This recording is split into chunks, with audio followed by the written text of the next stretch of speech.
I woke up to gunshots tearing through the dark like the sky itself was being ripped open. Not one shot, not two.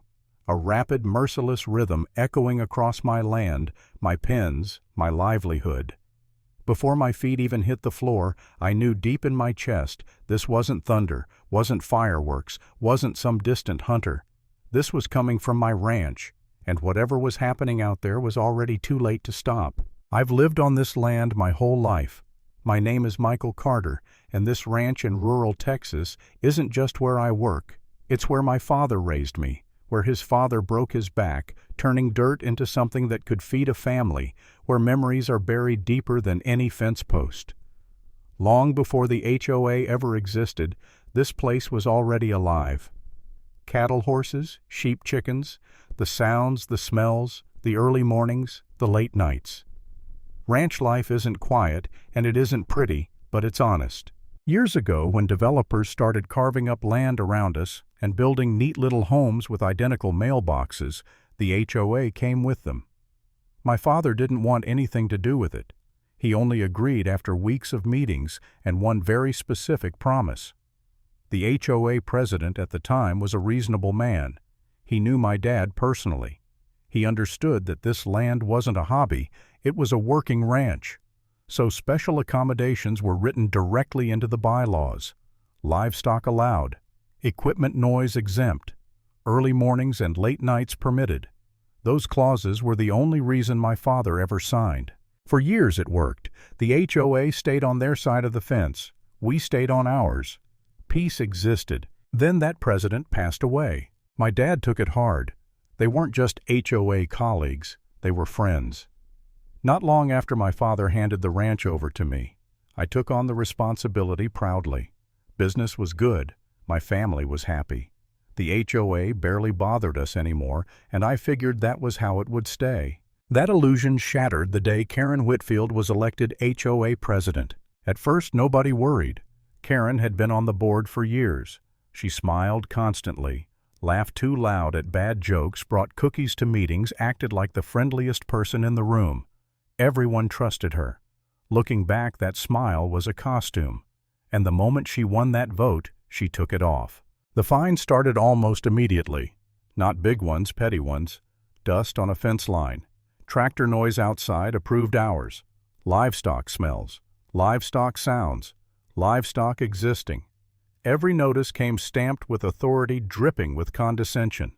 Every time I pushed back, every time I cited the special accommodations written into the bylaws, she tilted her head, smiled that same fake smile, and said the same three words like scripture. Rules are rules. Appeals went nowhere. Emails vanished. HOA meetings turned into performances where the board nodded along to whatever Karen wanted. It became clear fast this wasn't about rules. This was about control. And then my livestock started disappearing. At first it was chickens, then goats, then sheep. I told myself it had to be predators. Coyotes, maybe. I reinforced pens, installed stronger locks, checked everything twice before bed. Still it kept happening. Clean, quiet, deliberate. Too precise to be animals. Around that time, Karen's son started showing up more. John Whitfield, 18 years old, quiet before all this. Now he walked around the neighborhood like he owned it, smirking, talking down to people, acting untouchable. I didn't connect the dots at first. I didn't want to. Then one night my dogs went absolutely feral, not barking, losing their minds. That deep, panicked sound that tells you something is very wrong. I told my family to stay inside, grabbed my rifle not to use just out of habit, and headed toward the shed. Moonlight spilled across the yard just enough for me to see him, John, walking my horse out of the shed like it belonged to him. For a second my brain refused to catch up. Then police lights exploded behind him. Officers rushed in, slammed him to the ground, cuffed him while he screamed red-faced, demanding if they knew who his mother was. I stood there stunned, watching entitlement meet reality for the first time. The next morning, Karen was waiting for me at the police station. She didn't ask questions. She didn't apologize. She exploded. Accused me of trying to ruin her son's future. Threatened me. Promised I'd regret calling the cops. I told her calmly that I wasn't destroying anyone's life, her son was doing that himself, and maybe she should spend less time abusing HOA power and more time parenting. Her face twisted with rage. She stormed out. A friend heard what happened and gave me advice that changed everything. Cameras, everywhere. I didn't hesitate. The very next day, installers were on my property setting up CCTV across the ranch. Every pin, every gate, every access point. John was released on bail. The fines suddenly slowed. The harassment stopped. The neighborhood went quiet. For a brief moment I thought maybe it was over. That's when the doubt crept in. I started questioning myself. Maybe I'd pushed too hard. Maybe I should have just paid the fines. Maybe fighting an HOA was a losing battle. My family was tired. I was exhausted. Late at night, lying awake, I wondered if this land was worth the constant stress. If maybe walking away would be easier. That thought hurt more than anything Karen ever did, because walking away would mean letting someone erase generations of work with a clipboard and a smile. The morning it happened was too quiet. No birds, no lowing cattle, no restless shifting in the pens. Just silence hanging heavy in the air like the land itself was holding its breath.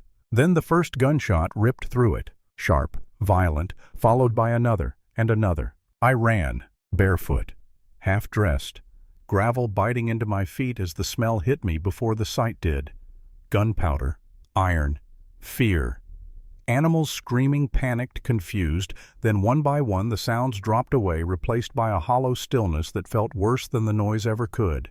When I reached the main pens, my knees nearly gave out. Horses I'd raised from foals lay motionless in the dirt. Cows sprawled where they'd fallen, eyes glassy, steam rising from bodies cooling too fast. Sheep scattered, some down, some limping, some frozen in shock. It looked like a war zone carved straight through my livelihood. Movement caught my eye at the edge of the property. 2 figures running, one taller, stiff with rage, one younger, reckless, fast. Karen and her son. They didn't even look back. Something inside me went cold. I didn't scream. I didn't chase. I turned and went straight for the house. The CCTV monitors glowed in the dim control room like silent witnesses waiting to speak. I scrubbed back through the footage, hands shaking, heart pounding. And there it was. Clear. Undeniable. Karen stepping onto my land with a firearm like she belonged there. John beside her laughing, loading, firing. No masks, no hesitation, no mercy. I saved everything, every angle, every second. Then I called the police. They arrived fast. Sirens cutting through the morning as I stood there numb, staring at screens, still showing the aftermath. I rode with them. I needed to see it. Karen was still in her driveway when we pulled up, gun leaning against the porch like a tool she expected to put away and forget. John tried to talk his way out of it. Karen tried to command her way out of it. She demanded respect. She demanded recognition. She demanded obedience. She got handcuffs. As they put her in the cruiser, she locked eyes with me.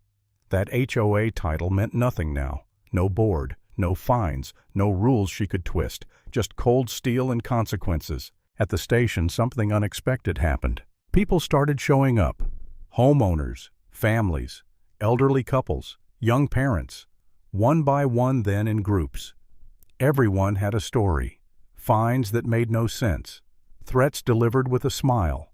Harassment disguised as enforcement. Karen hadn't just targeted me. I'd been the one person she couldn't fully control, and she hated me for it. The footage played. The room went silent. I hired the best lawyer I could find, not for revenge, for finality. Court came faster than Karen expected.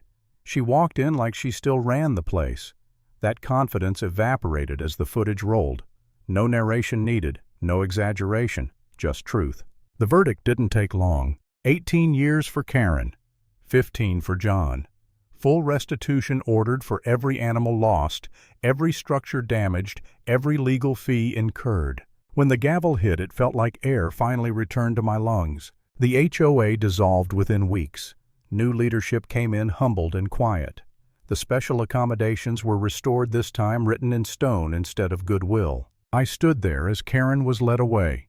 No longer a president, no longer powerful, just another person who thought a title made her untouchable.